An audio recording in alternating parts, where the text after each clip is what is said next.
Hello, lovely YouTube. This is Shalber again with another Let's Play. This is a different game called Don't Eat the Cashier. It's by Milov,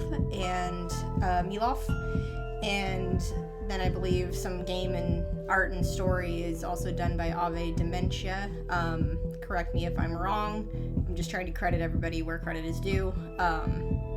The whole gameplay was made by a individual named Milov, however. So, seems like a fun little game, a totally normal dating sim.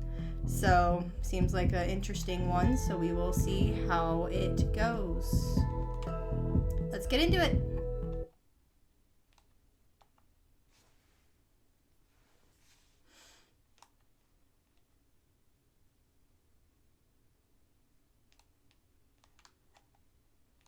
Yes. There we go.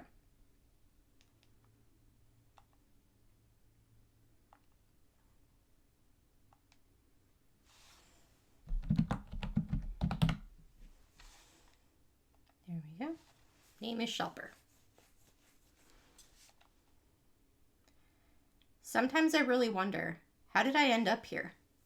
Not that I dreamed of a career as a neurosurgeon or an astronaut, but for crying out loud, working at a gas station? On the other hand, money is money. I sent out resumes to every conceivable and inconceivable place, applying for every position where I could somehow use my degree in art. 0 responses. I had to swallow my pride and find at least something. Human organism wanted for work at gas station. Organism's duties include selling food for mouth, silence and obedience, household tasks, obeying those who are more ancient, friendly time offers, new and old faces of friends, long and different life, consumption of nourishment, juicy juices, trips to human places. Yeah, that totally checks out. Seems normal. Food for mouth? Seriously? This guy's got a style of his own. Apparently the manager is just an eccentric dude. Or is this their new marketing tactic to grab attention? I mean, maybe. Whatever. People often told me that I have my quirks too. And that's even if they haven't seen my fursuit. Well, whatever. As long as he's not a complete jerk who will hit on me or make me scrub the floors with a toothbrush. Oh. I didn't scream. I couldn't move. My brain feverishly tried to find any category for this in its database. Hallucination? Psychosis? Too many energy drinks? A typical mental manager? The monster from my nightmare stirred. Its tentacles crept closer to the counter. My God. The creature made a sound not from a mouth. It had none. The sound emanated from deep within its bulk, hollow, profound, bone-shaking. Greetings, organism. I am Bob, the indescribable and terrifying consumer of worlds, but you, grain of sand, may call me Manager Bob. No. This isn't real. I'm dreaming. I need to wake up. You will sell food for mouths and obey me, for I am ancient. Memorize the rules of this establishment, for my patience is as limited as the salary I offer you. Rule number 1. You sell, no matter what. Chicken food for the mouth, gremlin fuel, noodles made from cursed souls. Lottery tickets for extra limb raffles. Discount rot. Ritual foil. Everything must be sold. He points directly at me with that creepy, slimy tentacle. Every miserable unit of currency brings me closer to my triumphant exit from this pitiful hole. I pinched myself, but didn't wake up.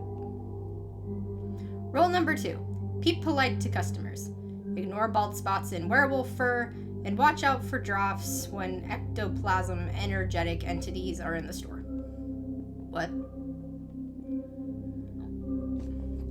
But don't let them get too bold. Customers are just walking containers for currency, and they should only pay in monetary units. Payment in existential dread or hair of the dead is not accepted. Many of them come in here just to chat because they are idle and purposeless organisms. Your task is to make them part with their currency anyway. It is also your duty to heal organisms if they are injured using special kits. If they die, they can't give away currency. Ah, werewolves, ectoplasm entities? And what the hell are you anyway? Excuse me, dear sir, you seem to have mentioned werewolves and ectoplasm? Probably that one. My voice is as polite as possible. I managed to compress my primal screaming panic into a tight ball and shove it deep down. Werewolves? And that's not to mention that you yourself are a gigantic meatball with tentacles. Damn you. I shall answer your question, curious, polite organism. Werewolves and ectoplasmic entities are just a few examples of the many insignificant life forms that frequent this establishment. What unites them is that they are all slaves to consumption, just like your kind. As for my nature, I am your immediate supervisor, and the guarantor of your future financial prosperity. I'm guessing that was like a term for like guarantee, like a person who guarantees something. Never heard of it. I'm at a gas station for monsters. I got a job with Cthulhu for minimum wage. This is all you need to know. No, only I decide what I need to know. That really is all I need to know. I fear any more knowledge will surely drive me insane. For the first time, something resembling approval flickered across Bob's many-eyed face. A rare and unexpected display of the grains of wisdom that have not yet left the human species. Embrace your ignorance. Let it become your shield and a direct path to the status of Human Employee of the Month. And what does the Human Employee of the Month get? Do I have to work here for a whole month? A cash bonus of 25 cents. Oh, the high roller. I understand that you, human, are already extremely excited about this, but that's not all. During its use, there is only a 7% chance that you will be transported to a dimension of endless pain, suffering, and unimaginable torment. Truly generous. He suddenly places a jar in front of me on the counter. And the last rule, remember, organism, this tip container must be filled with money by the end of your wake cycle. If the bottom of the jar is visible, you will clean the sanitary rooms with this object in the dimension of absolute horrors and suffering for 2,510 years. Fork. I couldn't take my eyes off the fork, the potential tool of my internal servitude. At this moment, my mind fully capitulated. Goodness, words. Yes, I was hired by a multi-eyed cosmic architect squid. Yes, my clients will be non-humans. Yes, I'm being threatened with the fork and eternal toilet cleaning. How can anyone clean anything with a fork? The same will happen if you even think of escaping before the end of your work contract. My ocular sensorium perceives the subtlest of matters. It will detect you in any corner of this pitiful planetary sphere. Crap, I'm stuck here. I'm in a trap. Do you understand, organism?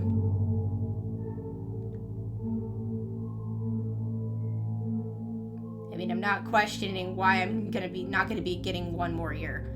That's glutton for punishment. We'll just go, yes, sir. Acceptable. Goodbye, organism. Good luck in your currency acquisition and button pressing. Could you show me how exactly do I press the buttons? Yes, I think I can handle this. I point at the sticky buttons on the vending machine. Bob's central eye looks at my finger, then at the machine, then back at my face. The creature's eyes. A tentacle extends from his body with tortuous slowness. With the drama of a pianist playing the last tragic note. A tip of the tentacle presses down. Click. Bob waits expectantly. Got it. Your capacity for learning is phenomenal. This concludes the briefing. Remain as polite an organism as you are. He didn't turn around as a human would. His tentacles simply shifted his entire mass in another direction with a soft gurgling sound, and he waddled across the linoleum. Finally, he left me alone. The silence at this gas station was broken only by the hum of refrigerators containing juicy juices and the buzzing of the neon lamp above my head. I stood in the same spot, as if rooted to the ground, my breath returned to me in a sharp, uneven gasp. My hands were shaking. The tip jar, which I needed to fill to avoid ending up in a dimension of ancient horrors, still stood proudly on the counter. Okay, so, what just happened? Option 1. I've gone insane. That's the most logical conclusion. Prolonged stress from job hunting, malnutrition, nerves, anxiety, and a disrupt sleep cycle. My brain just malfunctioned. Yep, yes, that's it. I'm going to wake up on my couch in my dingy rented apartment. I pinched myself. And nothing. I scanned the room once more. It smelled of gasoline and old coffee. It was still absurdly real. And that meant everything he said. It was all true. Werewolves, vampires, tips, the fork. A hysterical mix of laughter and a scream of terror welled up in my throat. But I held it back. I needed to get through this. I needed to. Oh, goody. Oh, no. Don't tell me that's the first customer. Yeah, sounds like it. Bells? What the hell? What's up? Shit! Where the hell did this clown come from? It took great effort not to look away from those red eyes burning in the pitch black darkness. Is he amused? Is he wondering if I'm tasty? Bob didn't exactly give any guarantees that I wouldn't get devoured at work. My brain, still recovering from the encounter with Bob, was frantically trying to figure out how to break this ringing silence. You can't just appear with the sound of a creepy piano, sir. Isn't it strange that I work at a gas station for a couple bucks, yet you are the one who wears the jester's hat? Good evening, sir. What would you like to purchase? Please don't eat me. I'm just a miserable, tasteless cashier. Probably that one. Purchase? I would like to purchase your attention. I suppose that's free. It's sort of included in the service package. I suppose it's free. Make a wink, but only for you, sir. You're lucky, esteemed sir. My attention is on sale today. I'm not sure that's on the sales list. However, there are plenty of other things. What would you like to purchase?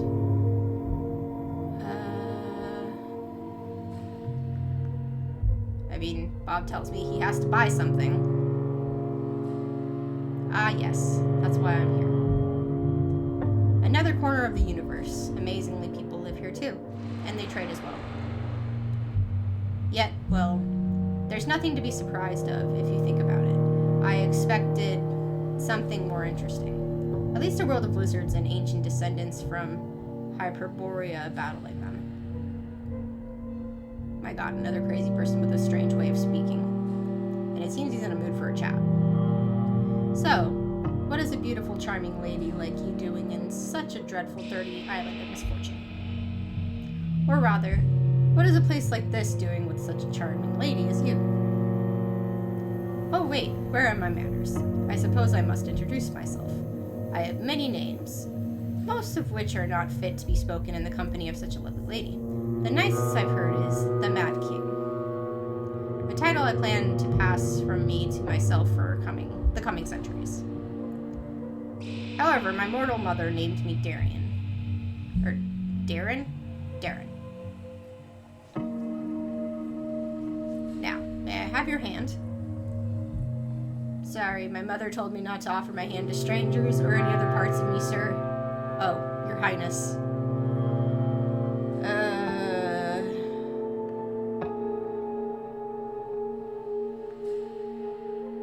I don't know if this is gonna make him mad, but we'll go with it. He burst into genuine booming laughter. Your mother was truly a wise woman. A masterful stroke of self-preservation. I haven't been rebuffed so delightfully in, well, at least a century. Others prefer to use enchanting swords and pitchforks. They forgot the words can wound too.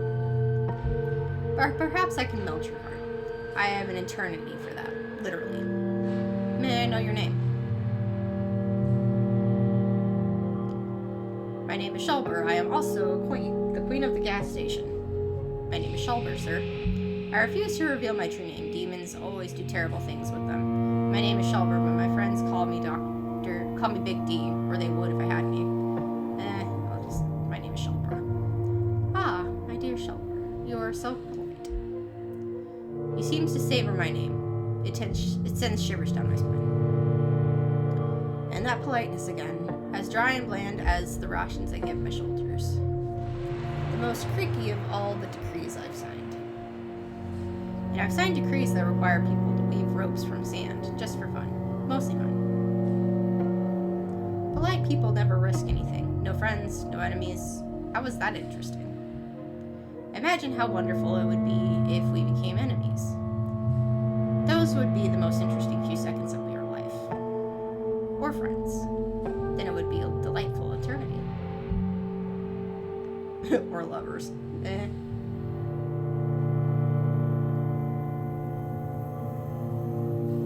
Offer him a friendly pinky finger. Honestly, I'm ready to become anything for tips. That just opens a bad... Is this a friendship custom, I assume? Or I suppose. How charming, and how fortunate that I have a pinky too. He extends his hand. The creature and I sealed our friendship pact with our pinkies. He seems pleased and doesn't plan to turn me into a toad or something like that. I feel like my brain is turning to jelly. And I don't understand when we'll finally get to the point. Actually, it's not all that bad. Maybe I've just been spoiled by all these mangas about sinister and tragic monsters. Though the only tragic thing about this client so far is his tragic unwillingness to buy my discount rod. So let's finally get to the purpose of my visit. Finally. It's completely unknown to me. Oh, for crying out loud. There's nothing interesting in the assortment of this pathetic shack, except for you. So I'm buying your time. Let's have dinner. I'm sure you must be hungry. Oh no. Allow me to create a more pleasant atmosphere for us. I'm shivering from a gust of wind. Or a gust of icy wind. You just teleported half of my gas station to a radioactive dump. Or a radioactive dump into my gas station. And the jar is gone. My freaking jar. Back! Put it back the way it was. And the jar. Looks like my rental apartment, but it seems to smell less now. What a wonderful place for dinner. Radioactive cockroaches on the menu. You really don't like my change, do you? But life is ever changing. Life is not a stone, my dear. Life is water. But since you don't like this current, so be it. Let me find us something less polluted with mutants. I can't go along with familiar landscapes. Already ruined lands make me melancholic because all the fun has happened without me. Disgusting. Allow me. This is something seemingly less radioactive. Amazingly, I haven't thrown up yet. Feels like I've been flushed twice through the interdimensional toilet. I clear my throat. Seems like I'm sitting at a table. Much better, wouldn't you agree? Couldn't be better. This is still not my store. Bob will kill me. It's beautiful here and strange. Is this your home? I preferred the dump. Well, maybe.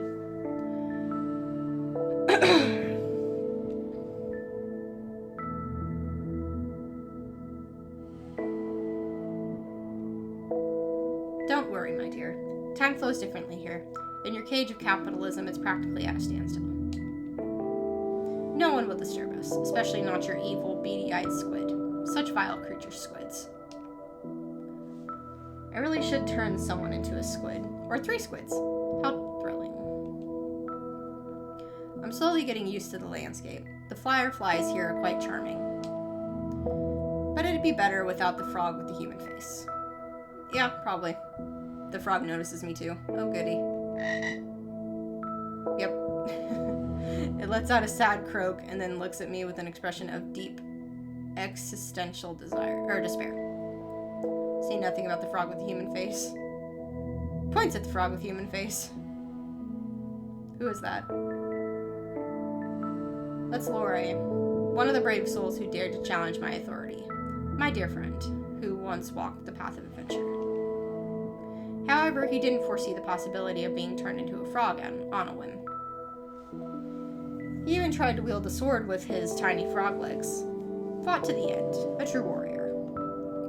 Now, however, his foes are mosquitoes and bigger frogs. Tell me, dear, does it bother you? His little existential froggy crisis, I mean. Is it ruining the ambiance? He looks at me with an interested expression.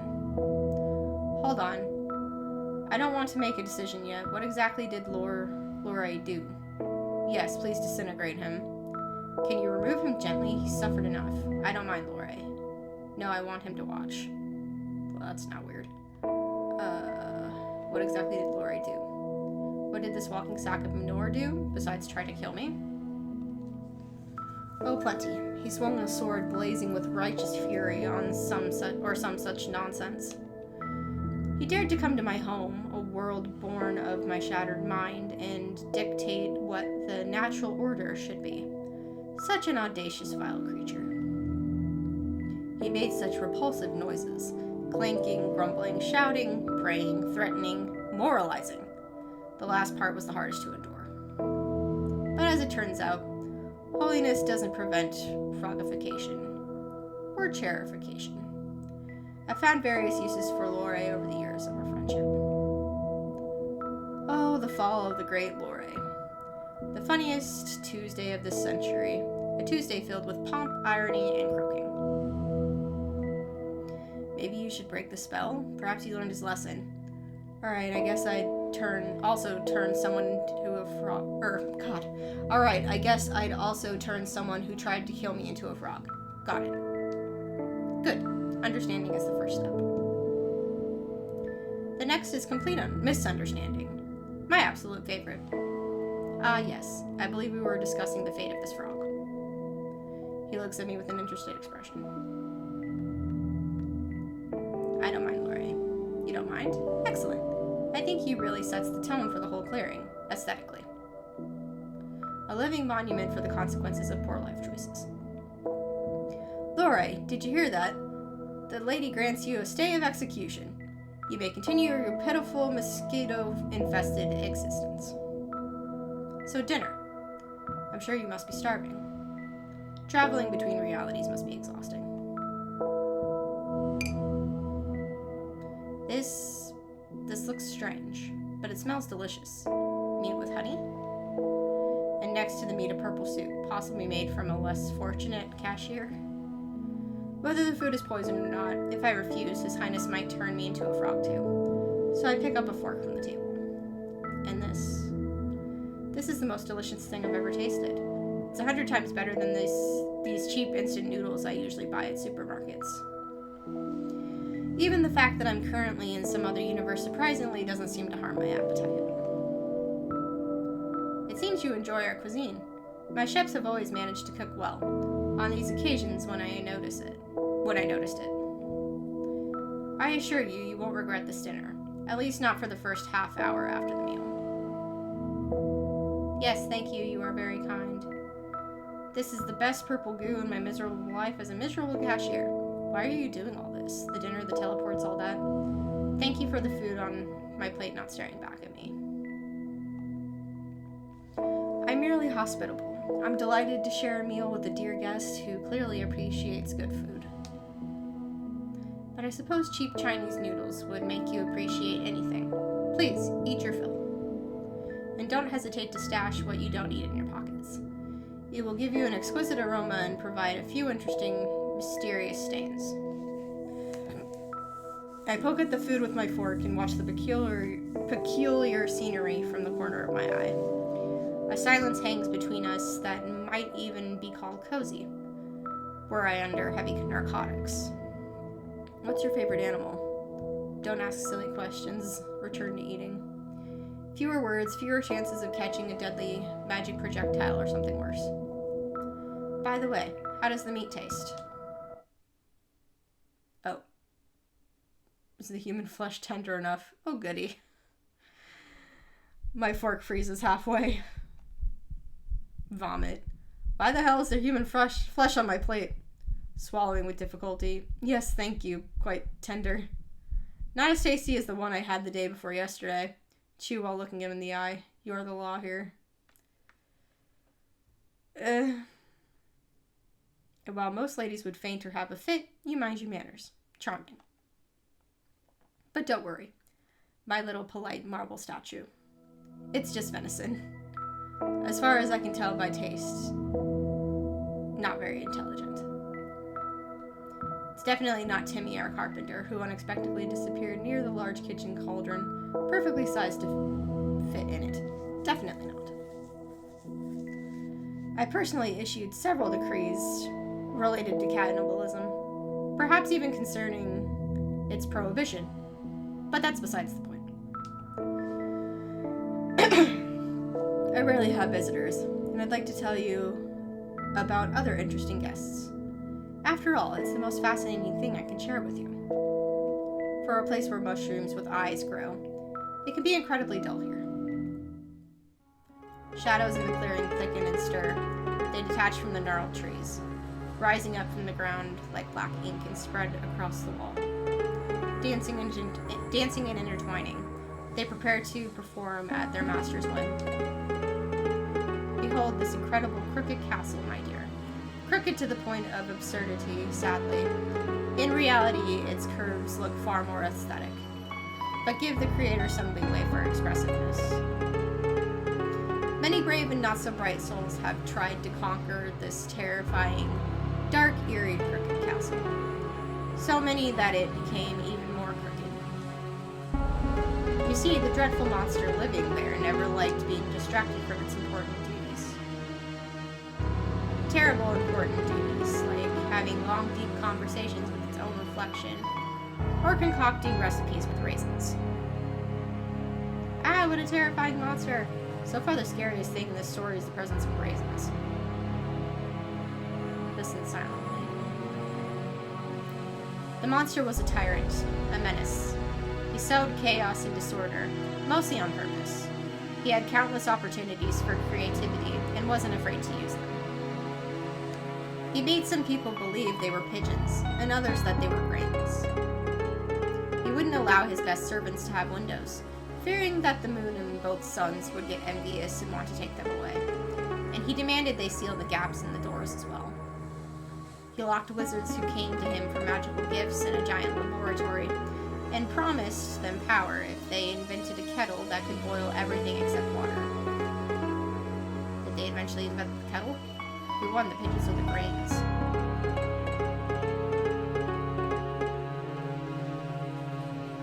Invented? Oh, they did much more.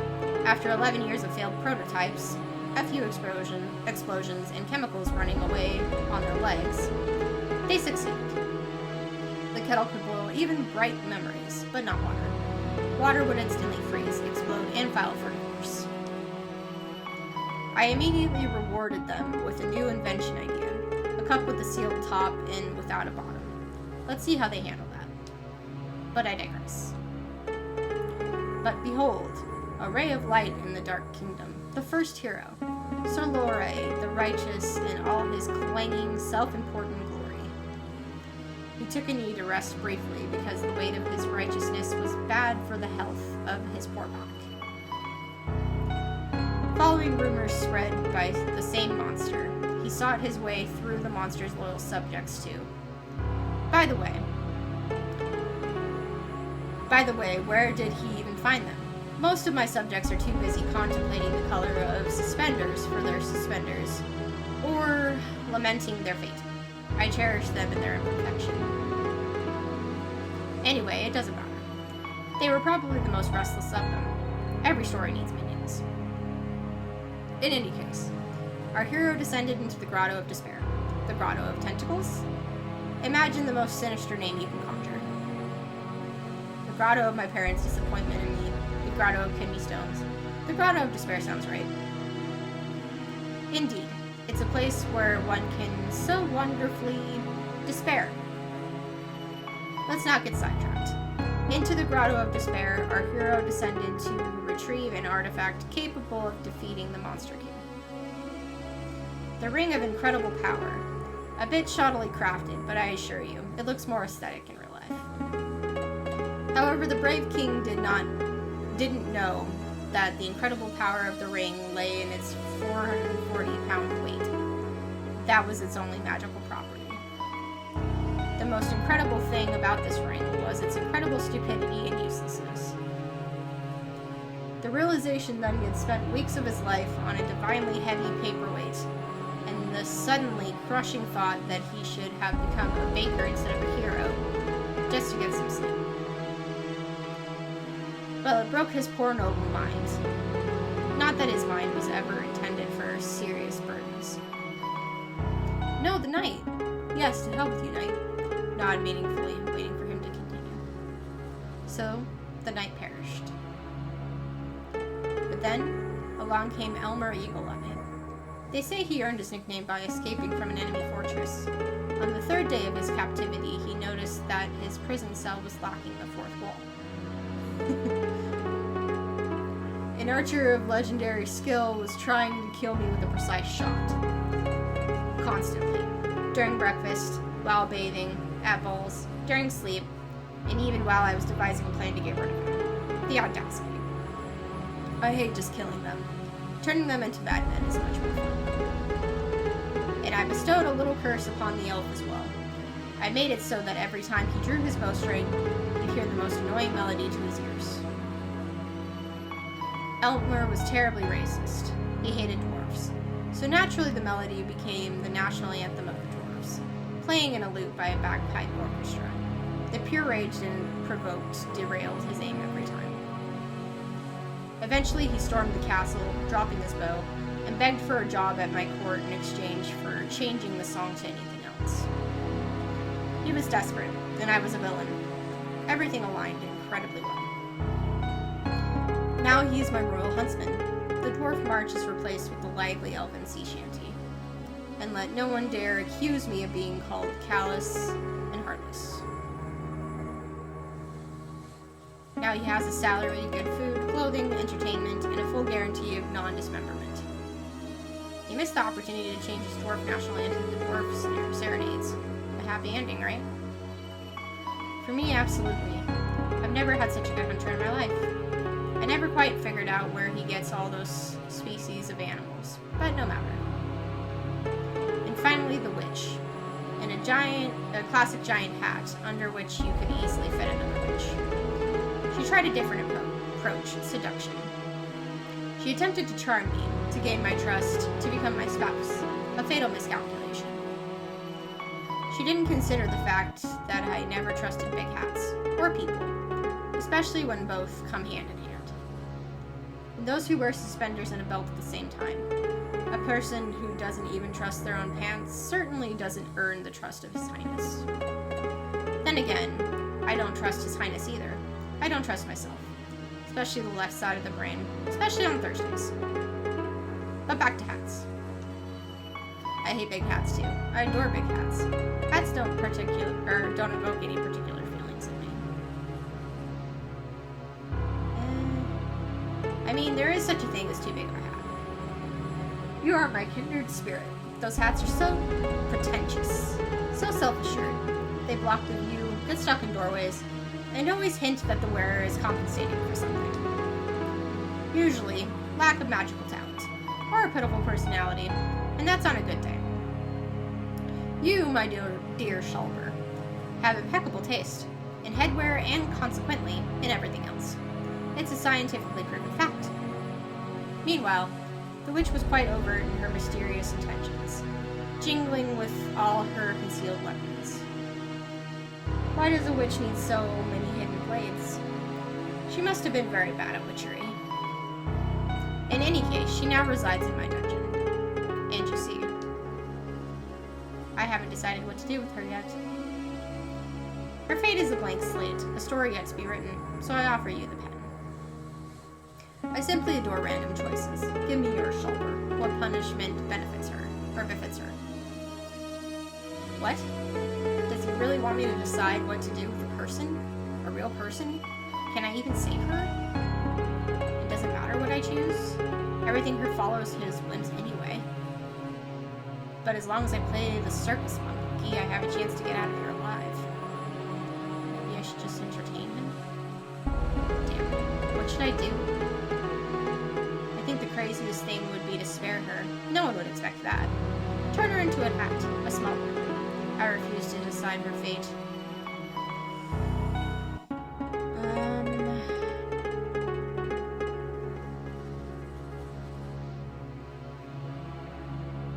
A quiet chuckle escapes his lips. Using mercy as a weapon of chaos, are we? To forgive her not out of kindness, but because it's the most illogical, unpredictable, and therefore maddening thing. She'll spend her life waiting for me to change my mind. Waiting for me to jump from behind a tree and send her back to the dungeon. Wonderful. Such incredible psychological torment. So be it. Well, at least she'll be alive. Something's missing from this tale. You never told me about the monster itself. Dear, who cares about these monsters anyway? I do If the monsters are the muck, then I'm the pig, you see. He chuckles softly. Charming. But no. These truffles are just for me. The shadows finally dissolve into nothingness. I just saved someone from a terrifying fate at the hands of a madman. I feel a certain pride. It will be a pleasant addition of the horror I've felt for the past hour. I'm afraid royal duties await me. Our time is up. I shall send you back, Shulber. I rise from the chair. Darren yawns. What an astonishingly dull way to spend our time, don't you think? But no worries. I've thought of a way to make your journey home a tad more entertaining. His gaze makes me worried. He snaps his fingers with a sound like a quiet clap of thunder. The world flips, a wave of dizziness overtakes me, and I fall forward, hitting the ground with a dull thud. Everything around me suddenly seems unimaginably large. My hands are gone, replaced by, well, I don't want to look. I feel a ridiculous pointy hat on my head, and a long white beard that definitely wasn't there a moment ago. Much better. Oh goody, he turned me into a gnome. I thought that little fellow from your reality could use some company. I was too boring for him, and he turned me into a damn garden gnome. Worry not, my little gnome. I'll send you back to your gas station. Your boss will hardly notice the swap. He might even appreciate your newfound diligence. After all, there's less chance of you annoying the next customer. Ha ha ha. My mind screams, but now a sound escapes my new gnome. But no, not a sound escapes my new gnome lips. This is going to be a very, very long shift. Well, okay. So, I was too boring, so he turned me into a gnome. Well, that was an interesting one. Well, okay. I guess I'll go ahead and end this video here. I'll see if I come again to try to come across one of the other endings. But for now, this will be the end of the video. Thanks for anyone who tuned in. Hopefully you guys are having a good day. I'll see you later.